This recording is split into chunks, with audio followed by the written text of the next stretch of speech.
तो आज क्लास 12 का पहला क्लास और सिलेबस पूरा अच्छे से हमने डिस्क्राइब कर लिया है। क्या कौन कौन से विषय का? हिस्ट्री, इसको सिलेबस दे देना। हिस्ट्री, पॉलिटी, इकोनॉमिक्स और ज्योग्राफी। आपका कौन कौन सा सब्जेक्ट है?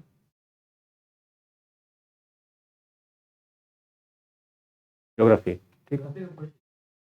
पॉलिटिकल साइंस, हाँ मिक्सड अप मिलेगा सब। और 4 सब्जेक्ट मेन तो हैं ही। एक तो हिस्ट्री है, पॉलिटी है, ज्योग्राफी और इकोनॉमिक्स है। चारों सब्जेक्ट तो चलना ही है।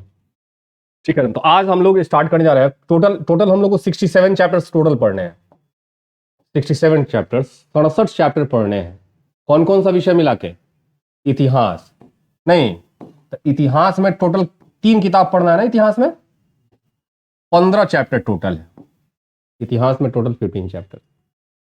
और आपकी पॉलिटी है, राजनीति विज्ञान।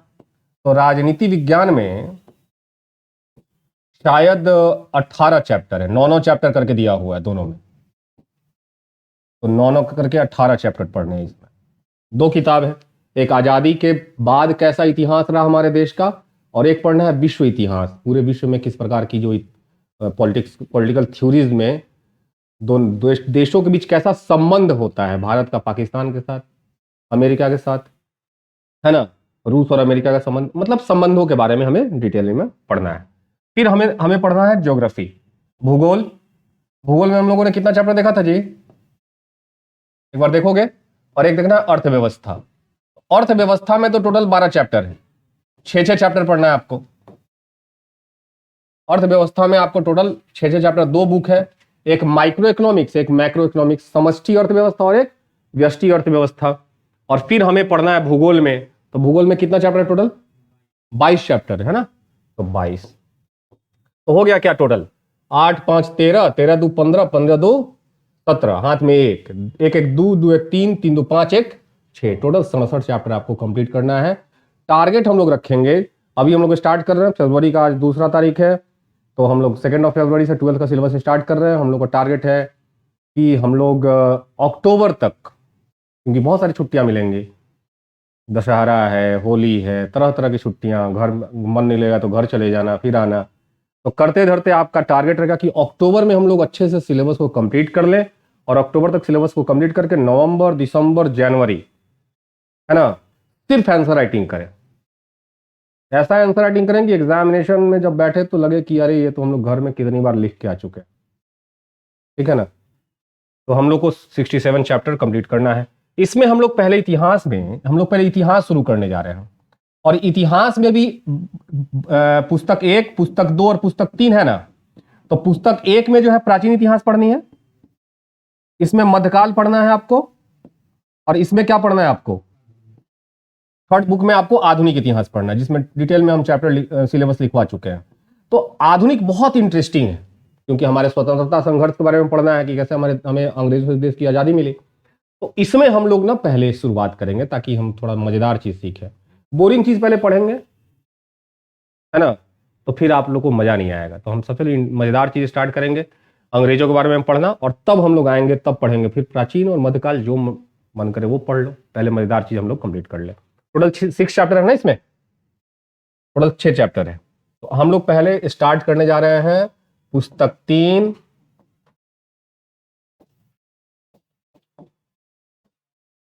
आधुनिक भारत, है ना। आधुनिक भारत है ये एक तरह से, आधुनिक भारत का इतिहास। और आधुनिक भारत के इतिहास में क्लास 12 का पहला जो चैप्टर है, उसमें हमें पढ़ना है ब्रिटिश भू राजस्व नीति। ब्रिटिश भू राजस्व नीति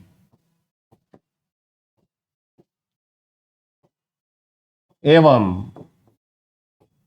विभिन्न विद्रोह, विभिन्न विद्रोह। चैप्टर का नाम कुछ और दिया है। चैप्टर का नाम क्या दिया है? कुछ और, उपनिवेशवाद और देहात।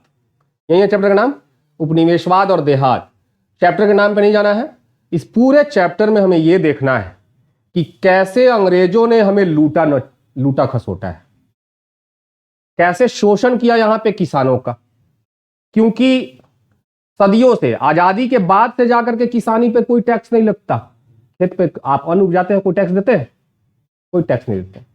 आजादी के पहले मुस्लिम शासन से लेके अंग्रेजों तक, या राजा महाराजा का जो काल रहा मध्यकाल, या उसके पहले और गुप्ता में चले जाओ, मौर्य सम्राट में चले जाओ, इन सब में जो पैसा वसूलने का जो तरीका रहा, जो राजस्व की जो नीति रही है, वो सिर्फ कृषि से, भू राजस्व नीति, भूमि से, भू मतलब भूमि, जमीन से कैसे राजस्व वसूला जाए, इन नीतियों पे सबका जोर रहा है। ठीक है, तो इन नीतियों पे जोर रहा है राजा महाराजाओं से लेके मुस्लिम साम्राज्य हो या अंग्रेजों का। लेकिन अंग्रेजों के समय तो लूट मच गया। अंग्रेजों ने कभी भारत को अपना नहीं माना।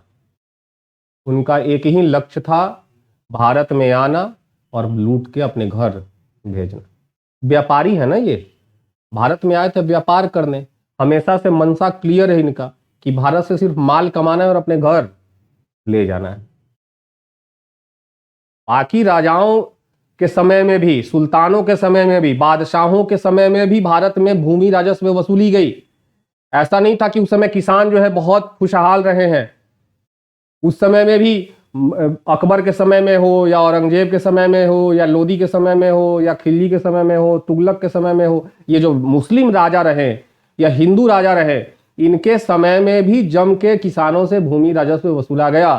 खिलजी के समय में अलाउद्दीन खिलजी नाम का एक सुल्तान है, पढ़ेंगे हम लोग दूसरे किताब में, अलाउद्दीन खिलजी, वो तो किसानों से उसका 50% हिस्सा ले लेता था। जितना उपजाता था किसान, उसका 50% ले लेता था। तो ये भी तो लूट ही है एक तरह से।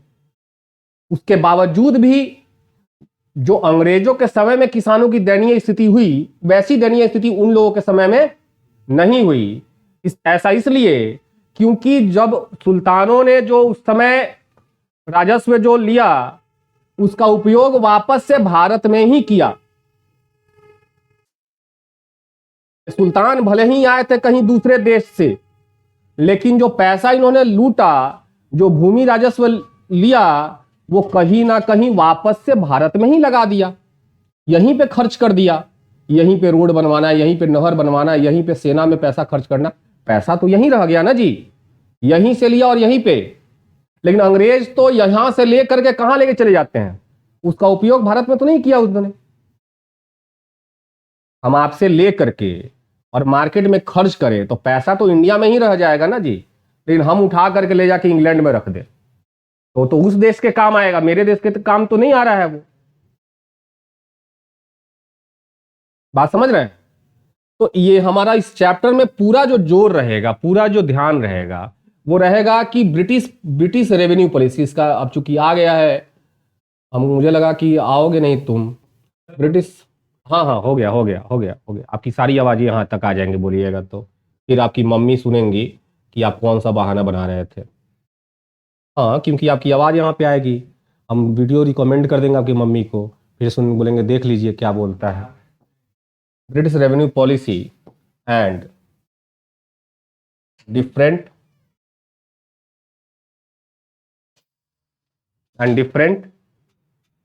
क्या, हाँ हाँ, डिफरेंट डिफरेंट रिवोल्ट्स। ठीक है, तो हमारा पूरा जोर रहेगा कि अंग्रेजों ने अपने समय में कौन सी ऐसी पॉलिसी बनाई, कौन सी ऐसी नीति बनाई रेवेन्यू कलेक्ट करने का, रेवेन्यू मतलब पैसा कलेक्शन का, जो भारत के किसानों की स्थिति अत्यंत दयनीय कर दिया। ठीक है, मैंने कल थोड़ी सी चर्चा की थी, लेकिन मैंने इस पे ज्यादा विशेष जोर नहीं दिया था कि ब्रिटिश आए, ब्रिटिश मतलब अंग्रेज आए, लेकिन अंग्रेजों के आने के पहले जो यहां पे शासन कर रहे थे, उनका नीति कैसा रहा, तब ना हम तुलना करेंगे कि क्या अंतर आया। उनके पहले कौन शासन कर रहा था? मुगल। मुगल में कौन? तो मुगल में स्टार्ट करिए ना, बाबर, बाबर के बाद आया हुमायूं, हुमायूं के बाद आया कौन? अकबर, अकबर के बाद आया जहांगीर, जहांगीर के बाद आया शाहजहां, शाहजहां के बाद आया औरंगजेब, और उसके बाद तो नालायक लोग आते चले गए जिन्होंने मुगलों को डुबा दिया। उनके नाम को पढ़ने की आवश्यकता नहीं, ठीक है ना। तो ये जो बड़े बड़े बादशाह हुए, बड़े बड़े जो महाराजा हुए हैं, सुल्तान, इन लोगों ने कैसी राजस्व की नीति अपनाई और अंग्रेजों ने किस प्रकार की नीति अपनाई, दोनों में क्या मूलभूत अंतर रहा, क्या अंतर रहा, इस बात को समझना जरूरी है।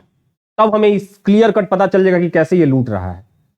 अगर हम इनके नीति को समझ जाएं तो हमें यह पता चल जाएगा कि उस नीति में क्या बदलाव आया और कैसे जो है इन्होंने लूटा खसोटा भारत को। क्लियर है? तो देखे जरा पहले, माल तो वसूल रहे हैं उस समय भी, लेकिन कर क्या रहे हैं?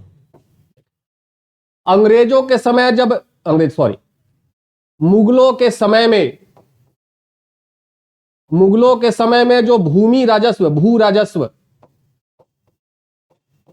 जो मुगल्स हैं उनकी जो लैंड रेवेन्यू पॉलिसी रही, भू राजस्व नीति जो रही, उनमें कुछ मूलभूत बातें कुछ यूं हैं। जैसे जब उनके अधिकारी गांव में जाते थे टैक्स लेने, गांव में पता चला कि खेती हो गई, गेहूं कट गया, गेहूं कटने के बाद जो है बोरा बोरा जो है डेहरी में, पहले डेहरी होता था ना, डेहरी में सब लोड कर दिया। तो अब आया बारी की हाँ टैक्स देने की बारी है। मुगल के अधिकारी कहां पहुंचेंगे? गांव में। गांव में उनका अधिकारी तय था। अभी भी देखिएगा गांव में राजस्व कर्मचारी, ग्राम सेवक होता है ना, राजस्व कर्मचारी भी होता है, ठीक है, हर गांव में होता है, ठीक है। तो दाखिल खारिज करवाते हैं कि नहीं, खेत उत का दाखिल खारिज होता है ना। तो ये राजस्व कर्मचारी कहां पहुंचते थे? गांव गांव पहुंचते थे, और गांव गांव पहुंच के 3 चीजों पर खास नजर रखते थे। पहला कि किसानों की जमीन, जिस जमीन पे वो अन्न उपजाया है, वो जमीन कैसी है। क्योंकि मुगलों के समय में जमीन का नपाई हो चुका था। नपाई को कहते हैं पैमाइश। आपको वर्ड जहां पैमाइश शब्द मिले, या नापना कहते हैं मेजरमेंट करना, पूरे लैंड का मेजरमेंट हो गया था। मुगल्स के पास रिकॉर्ड था कि कहां की जमीन कैसी है, कहां का मिट्टी कैसा है, ठीक है ना, कहां पे ज्यादा अन्न होगा, कहां पे कम अन्न होगा, है ना, कहां पे सालों भर पानी लगा रहता है, जैसे चौमर में सालों भर पानी लगा रहता है ना, कौन ऊंचा जमीन है, कौन नीचा जमीन, सबका उनके पास रिकॉर्ड है। तो उस हिसाब से जब आते थे राजस्व कर्मचारी गांव में राजस्व वसूलने, तो सबसे पहले उनकी नजर रखती थी कि भाई फलाना किसान का जमीन कैसा है, ऊंचा जमीन पर अन्न उपजाया है कि निचला जमीन पर अन्न उपजाया है। ऊंचे जमीन पर अन्न उपजाया होगा तो ज्यादा होगा, निचले जमीन में अन्न उपजाया होगा तो हो सकता है कि बाढ़ में पानी ही सालों भर रह गया हो, नहीं हुआ हो। तो उसके अकॉर्डिंग तो जमीन का प्रकार क्या होता था, जमीन का प्रकार जरूर देखते थे कि जमीन कैसा है। बात समझ रहे हैं? दूसरा, मिट्टी कैसी है, जमीन ऊंचा भी हो लेकिन पथरीला मिट्टी हो, नहीं, जमीन ऊंचा हो लेकिन पथरीला हो तो वहां पे तो नहीं होगा। अब हमारे यहां का जमीन कैसा है, जलोढ़ मिट्टी। हमारी मिट्टी हर साल बाढ़ आती है और मिट्टी बदला जाता है, नया मिट्टी हो जाता है। हम बाढ़ प्रोन एरिया में है, फ्लड प्रोन एरिया। तो हम जैसे हमारे ही गांव में, हमारे गांव में 1 कट्ठा में जितना धान हो जाता है उसका आधा होता है मेरे मामा के यहाँ। क्यों? क्योंकि हमारे यहाँ हर साल बाढ़ आता है। तो जब बाढ़ आता है तो बाढ़ अपने साथ नई मिट्टी लेके आता है, और पुरानी मिट्टी के ऊपर जब पानी वापस जाता है तो मिट्टी तो रह गया, अब वहां पे नया मिट्टी हो गया, और नया मिट्टी एकदम उर्वर है, फर्टाइल है, वहां पे जो उपज होगा बहुत हाई क्वालिटी का उपज होगा। आप समझ रहे हैं? मिट्टी का प्रकार कैसा है। अब मुगल का कोई कर्मचारी बोले कि हम हिमाचल प्रदेश में भी उतना ही टैक्स लेंगे, अब बिहार में भी उतना ही टैक्स लेंगे, होगा? हिमाचल प्रदेश तो पहाड़ी एरिया, वहां का तो लैंड पथरीला है, तो सेम तो लैंड, सेम रेवेन्यू तो नहीं रहेगा, सेम राजस्व तो नहीं वसूल सकते हैं वहां पे। आप समझ रहे हैं? तो मिट्टी का प्रकार जरूर देखते थे कि मिट्टी का प्रकार कैसा है, मिट्टी का प्रकार जरूर देखते थे। और तीसरा, जिस एरिया में हम जा रहे हैं राजस्व लेने, रेवेन्यू लेने जा रहे हैं, उस एरिया में कहीं कोई बाढ़ तो नहीं आया इस साल, कहीं कोई अकाल तो नहीं है, क्योंकि उस समय तो बीमारियां खूब चलती थी, हैजा चलता था, हैजा से पता चला पूरा गांव का गांव साफ हो गया। प्लेग, प्लेग नाम का बीमारी फैलता था पूरा पूरा गांव। टीबी हो गया भाई, टीबी आज के समय में टीबी होना मामूली सा बात है। टीबी हुआ 9 महीने दवा खाओ, खत्म बाजार। और जब टीबी हो गया तो अपना तुम कितना भी प्रिय व्यक्ति का है नहीं हो, घर से निकाल दिए जाओगे, क्योंकि इलाज नहीं था। खांसोगे खांसोगे तो और किसी को होगा, वो खांसेगा तो किसी और का होगा, पता चला सारा गांव का गांव था। तो पहले बीमारियां, तो राजस्व कर्मचारी या मुगल प्रशासन ये देखता था कि भाई उस एरिया में कहीं कोई अकाल, बाढ़, आपदा तो नहीं आई है, नहीं, यदि आई है तो फिर लगान में माफी होगा। बात समझ रहे हैं? तो उस क्षेत्र में होने वाली घटनाएं, जैसे क्या, जैसे आप कोई आपदा हो, जैसे कोई बीमारी हो, जैसे कोई अकाल हो, बात समझ रहे हैं, बाढ़ हो, सुखाड़ हो, इन सब कारणों के कारण तो फसल बर्बाद हो जाएगा, फिर तो उनको हम नहीं ले सकते। तो इन 3 चीजों को जरूर नजर में रखा जाता था राजस्व वसूलने के पहले। ठीक है, अंग्रेजों के आने पर ये बातें खत्म हो गई, तुम मरो हरो कोई मतलब नहीं, हमको चाहिए। तो साक्षात उदाहरण हम बार बार बच्चों को बोलते हैं। 1770 में बंगाल में अकाल आया। बंगाल में क्या आया? बंगाल के जनसंख्या का 1/3 जनसंख्या मर गया, मतलब प्रत्येक 100 में से 33 लोग खत्म। बहुत बड़ा संख्या है। नहीं, ये कोरोना में कुछ लाख लोग मर गया तो त्राहिमाम त्राहिमाम हो गया। अरे भाई आपदा है, नहीं, पूरा एकदम लॉकडाउन लग गया। भाई देख रहे हो, 100 में से 33 लोग साफ। सोचो कितना बड़ा संख्या है, बहुत बड़ा संख्या है कि 1/3 जनसंख्या आपकी खत्म हो जा रही है। उसके बावजूद भी अंग्रेजों ने जो टारगेट लिया था कि इतना पैसा हमको वसूल लेना है, उतना वसूल लिया। मतलब इनको कोई मतलब नहीं था कि उस क्षेत्र के लोग जी रहे हैं, कैसे रह रहे हैं। Nothing to care. बात समझ में आ रही है कि नीति स्पष्ट क्लियर हो गई कि इन्हें ना तो मतलब है कि जमीन कैसा है। ए भाई तुम्हारे पास भी 10 कट्ठा, इसके पास 10 कट्ठा, पता था तुम्हारा 10 कट्ठा पूरा पानी में डूबा रहता है, इसका 10 कट्ठा ऊंचा जमीन है। तो बोले ना तू 40 मन दो, 40 मन, तो ये तो 40 मन दे देगा टैक्स में, तुम कहां से 40 मन दोगे? अंग्रेज को इतना ही मतलब है कि इसको भी 10 कट्ठा दिए हैं, उसको भी 10 कट्ठा दिए हैं, लीजिए आप दोनों दोनों दीजिए उतना। आप कितना अर्जी दीजिएगा कि रे भाई हमारा तो जमीन नीचा है, हम कहां से देंगे, उसको मतलब नहीं है, तुमको 10 कट्ठा अलॉट किए हैं, तुमको ला के देना है।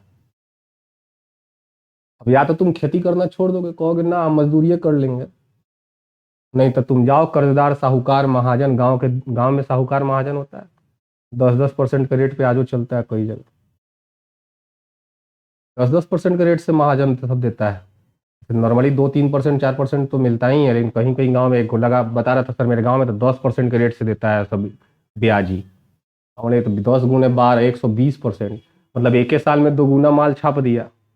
नहीं, इतना तो बैंक का भी रेट नहीं है भाई। ठीक है, तो जमीन का नहीं देखेगा मिट्टी कैसा है। आपका जमीन, आपका 20 कट्ठा है, आपका 20 कट्ठा जलोढ़ मिट्टी है कि पथरीला है, डजेंट मैटर, आपको टैक्स देना है। बाढ़ आया सुखाड़ आया हमको उससे मतलब। उस कंडीशन में तो अपना अब एक इमोशनल कनेक्शन होता है, वो होगा तब ना। बादशाह है, जमींदार है, राजा है, वो कितनों है तो यहाँ का है, देख रहा है कि रहना यहीं पे है, तो यहीं पे रहना है, तो यहीं के लोगों को लूट के खून चूस लेंगे तो कहाँ सदा सदा का लूटेंगे। यहाँ पे तो अंग्रेज सोच रहा है कि लूटना है, जाना है यहाँ से। पहले इनके दिमाग में नहीं था कि हमको लंबा रहना है। शुरुआत में इनका इंटेंशन इतना लंबा नहीं था कि हमको इतना लंबा रहना है, जितना माल छाप रहे हैं छापते जाओ। क्लियर है? अब हमें देखना है कि ब्रिटिशों ने कौन सी भूमि राजस्व नीतियां अपनाई है, कौन कौन सी वो भूमि राजस्व, उसका प्रभाव क्या पड़ा। इसको एक हम कहानी से स्टार्ट करेंगे, क्योंकि मैं बता दूं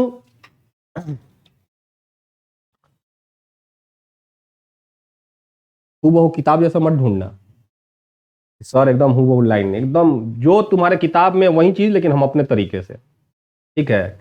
बाकी यहाँ के मोतिहारी के मास्टर लोग को जैसे पढ़ाना है पढ़ाने दो। तो अंग्रेजों की नीतियों को, अंग्रेजों की भूमि राजस्व नीतियों को हम समझे उसके पहले हम देखें कि अंग्रेजों ने सबसे पहले भारत पे कंट्रोल करना कैसे शुरू किया। पहले तो भारत को कंट्रोल करेंगे तब ना अपनी नीतियों को लागू करेंगे। क्या आदित्य, ज्यादा जोश में और देखो इतना ज्यादा टाँका टाँका हमेशा दर्द करना स्टार्ट कर दे रहा है। जोश में पढ़ा रहे हैं, और जोश में पढ़ा रहे हैं तो उसका फल, डॉक्टर ने बोला कि 7 दिन आपको कुछ नहीं बोलना है, और बोलना भी है तो एकदम धीरे धीरे। जोर से बोल रहे हैं ना तो उस टांके पे फर्क पड़ रहा है, प्रेशर पड़ रहा है, प्रेशर पड़ रहा है तो दर्द उखड़ जा रहा है। अंग्रेजों की भू राजस्व नीति।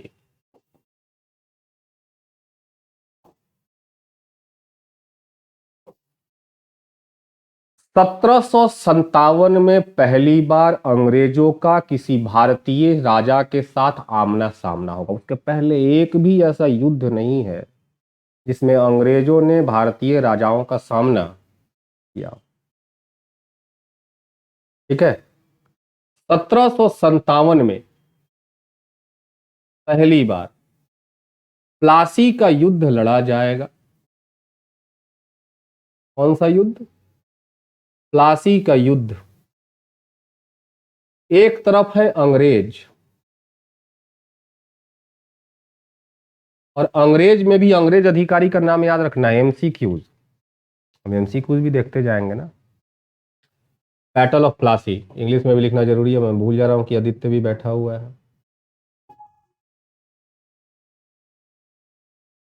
Battle of Plassey. प्लासी कहां पे है?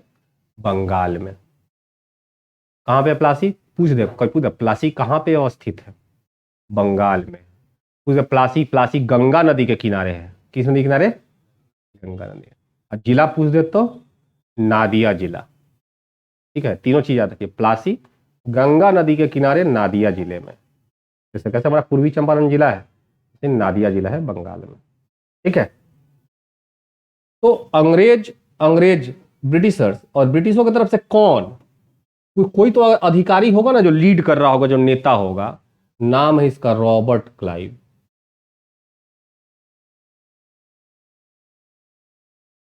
रॉबर्ट। एक तरफ है बंगाल का नवाब। कौन है? बंगाल का नवाब। बंगाल का भारतीय शासक है, बंगाल का नवाब है। जिस एज में तुम लोग पढ़ने आए हो उस एज में वो नवाब बन गया है। ठीक है? कितना एज हो गया तुम लोग का?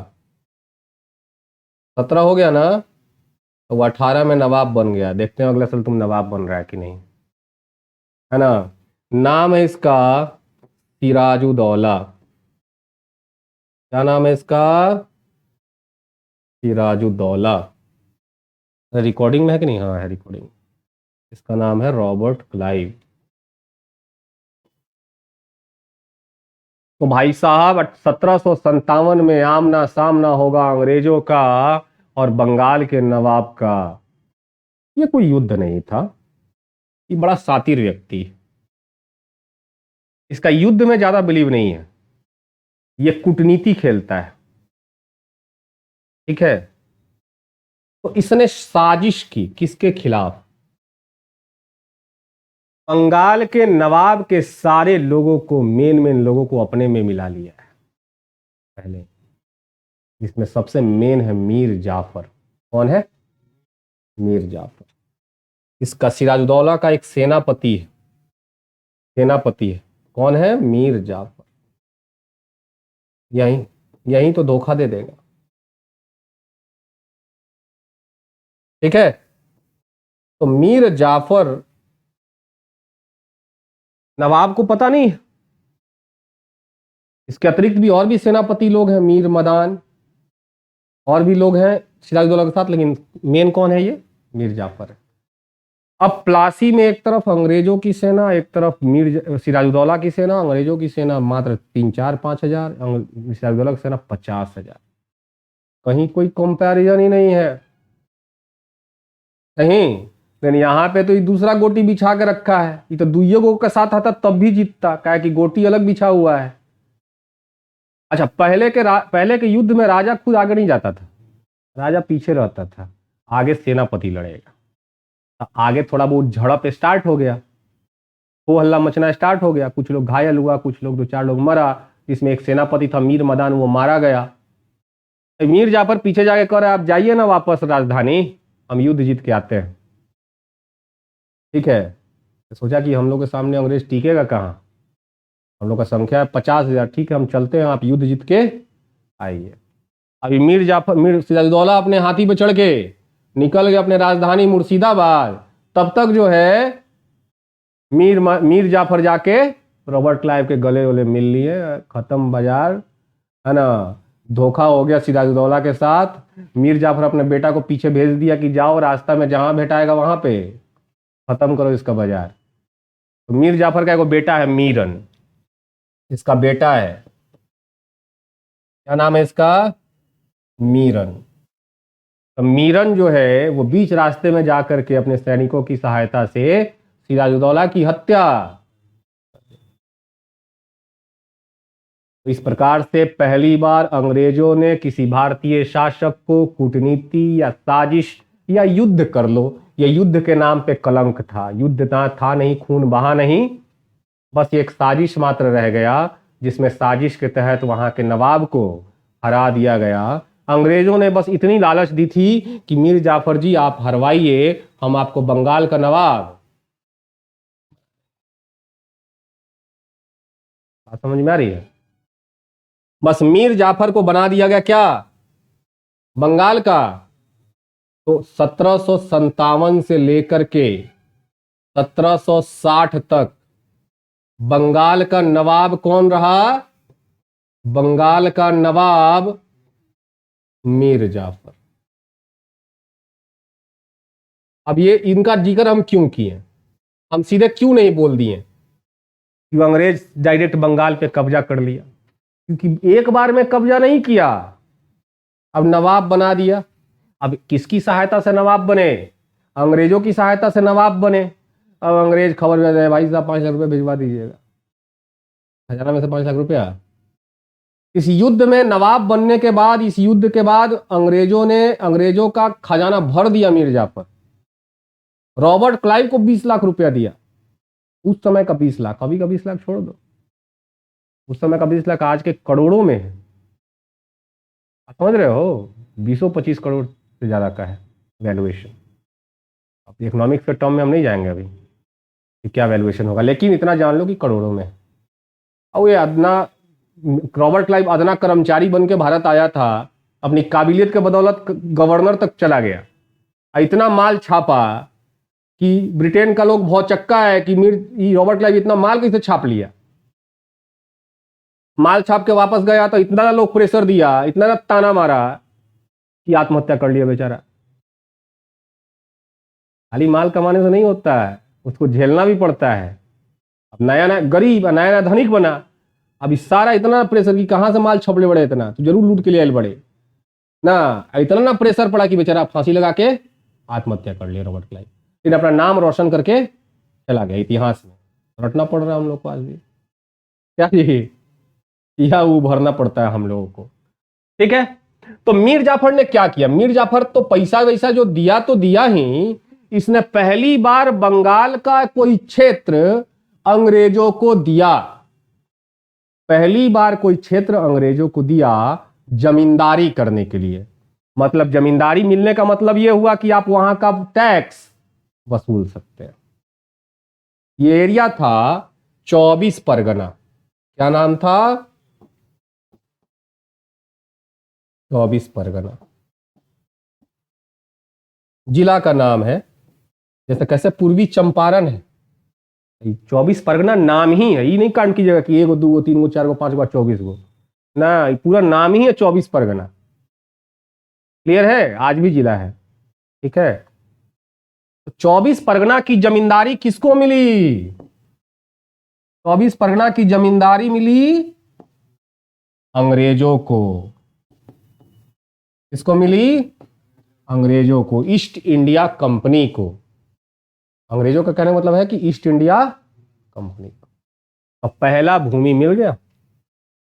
1760 आते आते मीर जाफर को समझ में आ गया कि रे भाई अब एक नहीं लूटा तरसन हमरा के, कितना कोई देगा भाई, जब मन करे खर्चा घट रहा था तुम खबर भिजवा देते हो पैसा के लिए। तो भाई हमारा टैक्स कलेक्शन का लिमिटेशन है ना, लिमिटेड पैसा आ रहा है, उसमें पूरा बंगाल का शासन भी देखना है, तुम जब मन करे पैसा मांग ले रहे हो, रंगदारी सिस्टम। कहीं आनाकानी करना शुरू कर दिया कि अब हम नहीं देंगे। खबर भिजवाए राजा जी नहीं है घर में, अरे वो भीख मांगा आता था हम लोग के यहाँ, वो अभी भी भीख मांगा है। तो भीख मांगा जब घर, हर रविवार एकदम हर रविवार को आना ही है उसको, ए माई, ए मलकिनी, ए दुल्हीन, मेरे बड़का मजेंद्र कहते थे, रिकॉर्ड हो रहा है कहते थे कोई नहीं खे बाद में आई हो, भीख मंगवा कहता था कोई नहीं खे तो आवाज कैसे आवता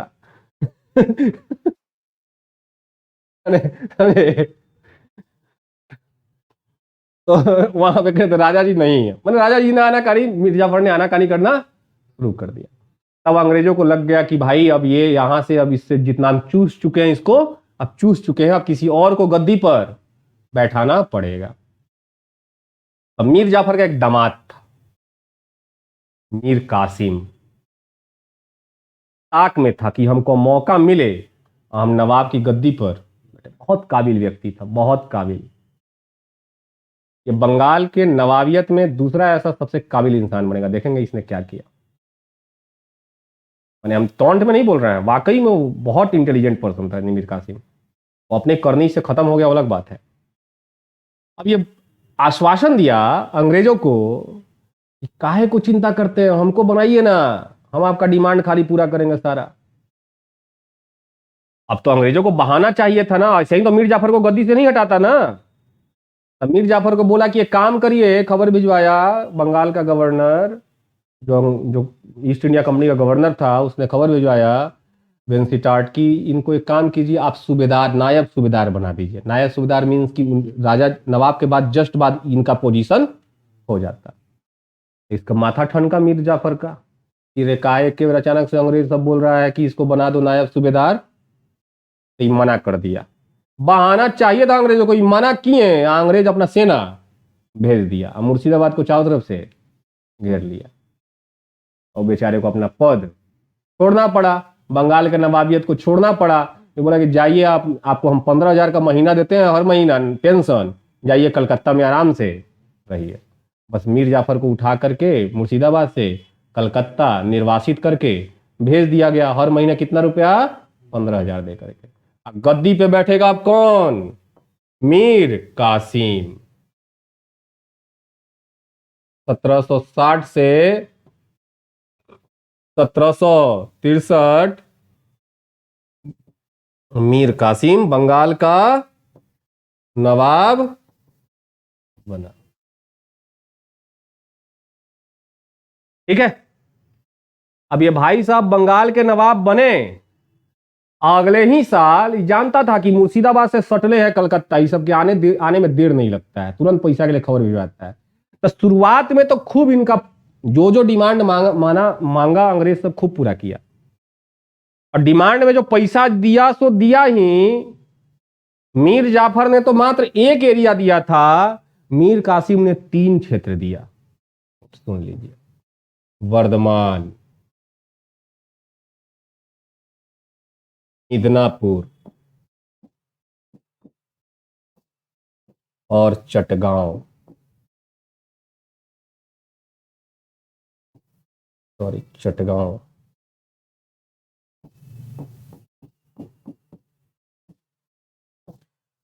तब कुल कितना हो गया? क्या पहले से 24 परगना है, अभी हो गया इनके पास वर्धमान, एक मिदनापुर, एगो 4 एरिया का जमींदारी अंग्रेजों को मिल गया। मीर कासिम साहब जो है 1761 में अपना राजधानी उठाते हैं और लेके चले आते हैं मुंगेर। मुंगेर का नाम सुने आप लोग? बिहार में अपने मुंगेर जिला, दक्षिण बिहार में। मुंगेर उठा कर चले आते हैं। बोले दूर रहेगा, खबर भिजवाएगा तब तक समय ना लगेगा। कहाँ? मुर्शिदाबाद एकदम जस्ट कलकत्ता के जस्ट बगल में था, उसी दूरी पे। आई उठा के उससे कई हजार किलोमीटर उठा कर कहाँ ले गया आया। ठीक है। अब पहल का माथा ठनक गया अंग्रेज सबका कि निकल गया चालू। ठीक है। अब यहाँ पे लेके आया, यहाँ पे पहले इसने काम किया कि बंदूक का तोप का फैक्ट्री खोला। आज भी मुंगेर पूरे इंडिया में बंदूक के लिए जाना जाता है, अवैध बंदूक के लिए। आपको इटालियन मेड पिस्टन चाहिए, मुंगेर। आपको चाइनीज मेड पिस्टन चाहिए, मुंगेर। आपको राइफल चाहिए, मुंगेर। आपको कट्टा चाहिए, मुंगेर। सारा चीज मिल जाएगा मुंगेर में। ये मीर कासिम का देन है। वहां बंदूक का ऐसा फैक्ट्री खोला कि अब गांव गांव में वहां पे अवैध फैक्ट्री चलता है। तुम ऑर्डर दो, एक दिन में तुम्हारा बना के हाजिर कर देगा सब। कहेगा नहीं कि इटालियन नहीं है, साफ इटालियन पिस्टल की तरह। समझे? तो चाहिए और ये वो तो बोलिएगा। ठीक, मजाक कर रहे हैं। तो इसने सबसे पहले क्या किया? अंग्रेजों को नाराज कर दिया, अपनी राजधानी बदल के अपना एक बंदूक का फैक्ट्री खोल लिया। दूसरा, इसने अंग्रेजों ने मना किया था कि आप मेरे से बिना पूछे किसी अन्य देश के कर्मचारियों को, यूरोपीय अधिकारी को मत रखिएगा। आपको सहायता की आवश्यकता होगी तो हम है ना कि उठे एक जर्मनी से एक अधिकारी को बुला के लेके चले आए। नाम है इनका समरू। ठीक है। तो यहां पे वो नाराज कर दिया अंग्रेज सबको। तीसरा ये हुआ कि बिहार के एक दीवान थे, नाम है इनका राम नारायण। राम नारायण साहब जो है हमारे मीर कासिम के विरोधी हैं, विरोध कर रहे हैं। अब विरोध कर रहे हैं, नवाब जी का विरोध कीजिएगा तो जिंदा रहिएगा। बस राम नारायण भाग कर चला गया अंग्रेज के पास। ये कह रहे हैं कि भेजिए उसको आप जल्दी। अंग्रेज कह रहा है कि ना भेजम तो तुम मुआ देवो। यही कह रहा है कि नहीं भेजिए ना, हम नहीं मुआएंगे, है ना। तो आश्वासन दिया नहीं मारेंगे। तो अंग्रेज उधर से राम नारायण को, जाइए वो नहीं मारेगा आपको। वो आया। तो राजा जी के बात पे विश्वास करने योग्य नहीं है। राजा जी जो है राम नारायण की हत्या। ये सारा कहानी कौन, सब अंग्रेज को नाराज करने वाला बात चल रहा है कि नहीं चल रहा है? अब पटना फैक्ट्री का एक प्रमुख है एलिस। पटना के फैक्ट्री का एक अधिकारी है, ये उठा जाके पटना पे अधिकार कर लिया। फैक्ट्री का ना अधिकारी है, पूरे पटना का तो मालिक था नहीं, खाली फैक्ट्री चलाता था। तो अंग्रेज अधिकारी जो एलिस है वो पूरे पटना पे अधिकार कर लिया। ये खबर लगा, मुंगेर खबर पहुंचा मीर कासिम को कि पटना पे अधिकार कर लिया है सब। बस वहां से सेना लेके चल दिए, आए फिर से पटना पे अधिकार किए। एलिस के साथ साथ जितना अंग्रेज अधिकारी था सबको बंदी बना लिए। कलकत्ता खबर पहुंचा फिर कि घटना ऐसा हो गया है, आप जिसको नवाब बनाए वही अंग्रेज सबको धर लिया है, पकड़ लिया है। अंग्रेज वहां से खबर भिजवाया कि पहले तो तुम हमारा आदमी छोड़ो, तुम पहले पकड़ा का है, सारा बंदी को छोड़ो। और यहीं पर अंग्रेजों ने निर्णय कर लिया कि अब मीर कासिम को बंगाल का नवाब नहीं रहने देना है। तुरंत बुलावा भेजा गया पुरनका नवाब को। कौन था पुरनका नवाब? मीर जाफर को, जो कलकत्ता में। बोले आइए, आपका फिर से जरूरत आ गया। ठीक है। तब यहां पे मीर कासिम को पद से हटाया जाएगा 1763 में, और मीर जाफर को फिर से गद्दी पर बैठाया जाएगा। अभी कहानी हम सुना रहे हैं कि देखिए कैसे अंग्रेज एक एक धीरे धीरे पूरे बंगाल पे अधिकार करेगा, क्योंकि बंगाल ही वो क्षेत्र है सबसे पहले जिसमें अंग्रेजों ने अधिकार किया, और उसके बाद वहां से पूरे भारत पे अपना प्रभाव कायम किया। हमें समझना है कि कैसे इन्होंने भूमि राजस्व नीति अपनाई, टैक्स कलेक्शन का काम कैसे शुरू किया। अब मीर कासिम बोले कि अब तो पद से हट गए, अपने अपने अपने जो सलाहकार है, अपना अधिकारी है अंग्रेज, जो जर्मनी से बुलाया गया था समरू से, बोला क्या किया जाए अब तो अंग्रेज सब युद्ध का ऐलान कर दिया, हमारे ससुर को फिर से बना दिया गया क्या, नवाब। समरू बोला कि अब जब हाथ में कुछ है ये नहीं है तो काहे को जिंदा छोड़िएगा, इन लोगों को मारिए, ही सबको हटाइए। बस उनके सलाह पर क्या किए मीर कासिम, जितने एलिस के साथ साथ जितने अंग्रेज लोगों को पकड़ के रखा था सबका हत्या करवा दिया। अब फरार हो गया, वहां पटना से फरार, हत्या इसको कहा जाता है पटना हत्याकांड। अब फरार होके पहुंचेगा, अभी बक्सर के युद्ध में हम घुसने जा रहे हैं, ये फरार होके पहुंचेगा अवध, अवध यूपी। अवध के नवाब होते हैं, ये समय आ गया है 1763 का, लास्ट चल रहा है, हम 1764 में आ जाते हैं। ये अवध पहुंचता है और अवध का नवाब है, अवध का नवाब है सुजाउदौला। कौन है? सुजाउदौला, ठीक है, अवध का नवाब है सुजाउदौला। और संजोग से आई रहता कहां पे है? लखनऊ में। तो संजोग से देखो उस समय लखनऊ में मुगल बादशाह भी रह रहे हैं। जनरली मुगल बादशाह को कहां रहना चाहिए? दिल्ली में ना जी। यानी जो मुगल बादशाह है अपने मंत्री के, प्रधानमंत्री के डर के मारे फरार है। तो मुगल बादशाह का नाम लिख देते हैं हम, मुगल बादशाह शाह आलम द्वितीय। कौन है ये?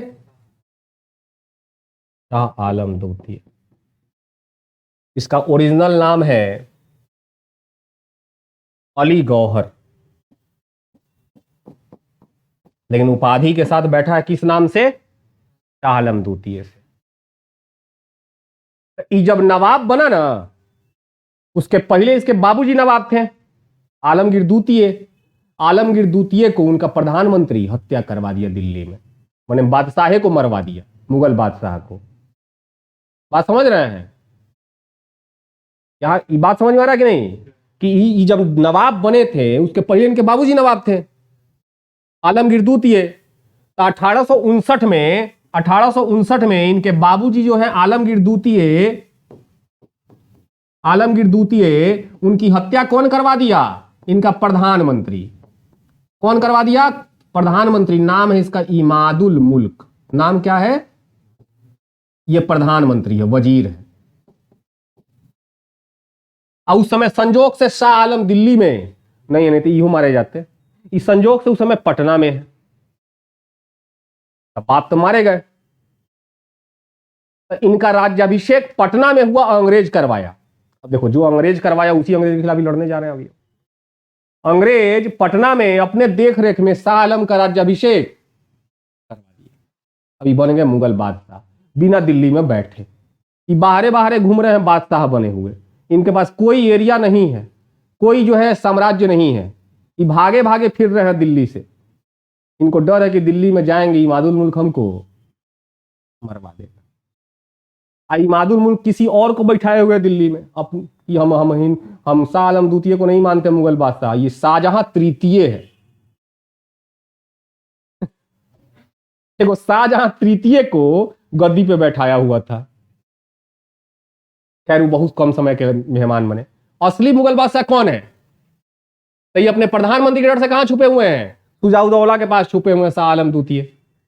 तो जब मीर कासिम पहुंचा भागे भागे पटना में मर्डर वर्डर करवा के, तो देख रहा है कि सुजाउदौला के साथ साथ मेरी तो मुलाकात नवाब के बादशाह के साथ भी हो गई। अपना गाना का देखिए हमारे साथ कितना बुरा हो गया, हमको पद से हटा दिया गया है, हमरा के हटा दिलक लोग, तो हमरा के मदद करी जा। ओके, हम मदद करेंगे। सुजाउदौला बोला कि हम भी चाहते हैं, ये अति कर दिया है सब अंग्रेज से, कल आज बंगाल पे कर रहा है, कल के हमारे यहाँ कर सकता है, इस सबको रोकना पड़ेगा, अभी ही रोकना पड़ेगा। शाह आलम द्वितीय कर रहा है, ठीक कर रहे हैं आप, करना पड़ेगा इस सबका उपाय। तब तीन सेना खड़ी हुई। एक सेना खड़ी होगी मीर कासिम की, एक सेना बनेगी सुजाउदौला की, और एक सेना बनेगी 3 सेना, संयुक्त रूप से 3 शक्तियां एक साथ इकट्ठा होंगी, एक बड़ी सेना खड़ी होगी, चलेगा लड़ाई के लिए। अच्छा, इस समय रॉबर्ट क्लाइव नहीं है इंडिया में। रॉबर्ट क्लाइव कहां पे है? लंदन चले गए थे। ठीक है, रॉबर्ट क्लाइव का यहां पे चर्चा भी नहीं करेंगे। फिर वापस इस युद्ध के जस्ट बाद फिर से रॉबर्ट क्लाइव का चर्चा होगा। ठीक है, रॉबर्ट क्लाइव है नहीं, तब लड़ा जाएगा बक्सर का 1764 में 22 अक्टूबर 1764 को बक्सर का बैटल ऑफ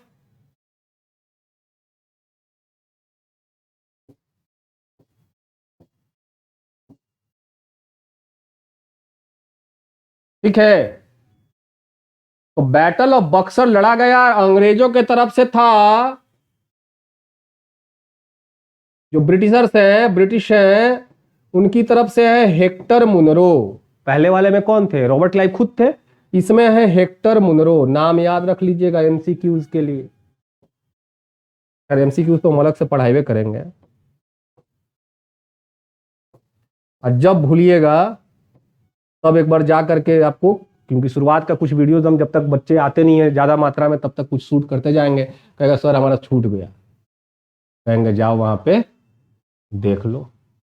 ठीक है, तो हेक्टर मुनरो इधर है। इधर कौन है? 3 घोड़ा है। कौन कौन? शुजाउद्दौला, शाह आलम द्वितीय और मीर कासिम। भाई साहब सोचिए कौन जीता होगा?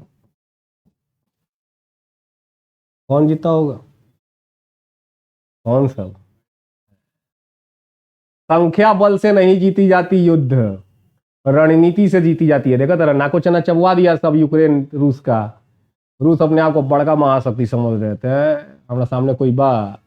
यूक्रेन इतना छोटा सा देश, सोचे कि प्रधानमंत्री तो वहाँ का मस्खरा है, वहाँ का प्रधानमंत्री, वहाँ का राष्ट्रपति जेलेंस्की। जैसे भारत में कैसे कपिल शर्मा है, वैसे ही जेलेंस्की साहब है। हाँ, कॉमेडियन रहे हैं, चुनाव में खड़े हुए हैं, वहाँ का जनता उनको राष्ट्रपति बना दिया। हम सोचे कल हो कपिल शर्मा भी खड़ा होगा, हम वोट देंगे, भाई ढंग का आदमी है। ठीक है, अब बन गए। तो ये सोचा रूस की, पुतिन सोचे कि ये भाई तो कॉमेडियन आ गया, ये कौन क्या आ गया, इसको तो 2 मिनट में हम हटा देंगे। बस नाको चने चबवा दिया है। अरे फंस गए हैं रूस यूक्रेन में। मैंने उस सांप जैसा हाल हो गया है कि छुछुंदर को ना निगिलते बन रहा है, उगिलते बन रहा है। शुरुआत में खूब धौक एकदम तेजी से अंदर घुसे, एरिया पे कैप्चर कर लिए। अब उधर से यूक्रेन वाला सब धीरे धीरे इनको धकेल रहा है बाहर की तरफ, जा लगिन बाहर है। इसको सपोर्ट कहां से मिल रहा है? तो अमेरिका और यूरोप सपोर्ट कर रहा है। अब भारत में चाइना घुस जाएगा तो हम छोड़ेंगे, बक्सेंगे? चाइना समझेगा कि इंडिया हमारे सामने कुछ बा नहीं, ना हारेंगे नहीं, लेकिन नाको चने चबुआ तो देंगे। जीतेंगे भी नहीं, इतना तो है कि चाइना के सामने अभी बहुत हम लोग की हालत पलीद है, लेकिन नाको चने चबुआ दे जरूर देंगे। उनकी नानी जरूर याद आ जाएंगे कि बेकार में उलझ गए इंडिया से। ठीक है, तो वही बात, हम लोग का असली दुश्मन चाइना है, पाकिस्तान नहीं है, याद रखिएगा। पाकिस्तान हमारा जितना हानि नहीं करेगा ना, उससे ज्यादा चाइना हानि करेगा। पाकिस्तान को औकात नहीं हम लोग के साथ टिकने का, तो वो हमको दुश्मन उसको मन में ना करे। हम लोग का असली दुश्मन चाइना है, समझे? सारा पुल वुल बना लिया अरुणाचल प्रदेश में, हमारे प्रधानमंत्री भले नहीं मान रहे हैं, कोई नहीं घुसा है, लेकिन घुसा है, बहुत कुछ घुस गया है, बाद में पता चलेगा। जीत हुई हेक्टर मुनरो की, अंग्रेजों की जीत हुई। आज खत्म कर देते हैं, क्लियर है? तो बक्सर के युद्ध के बाद जो है अंग्रेज एकदम घोड़े पे सवार हैं। बुला रणनीति, स्ट्रैटेजी, ये मध्ययुगीन, इनके पास भाला बरखी है, तलवार है, 10 घोड़ा दौड़ेगा तब इधर से बम मार दिया, खत्म। 10 घोड़ा एक बार में ना उड़ जाएगा जी। इनके पास तोप है, बारूद है, इनके पास भाला बरखी है।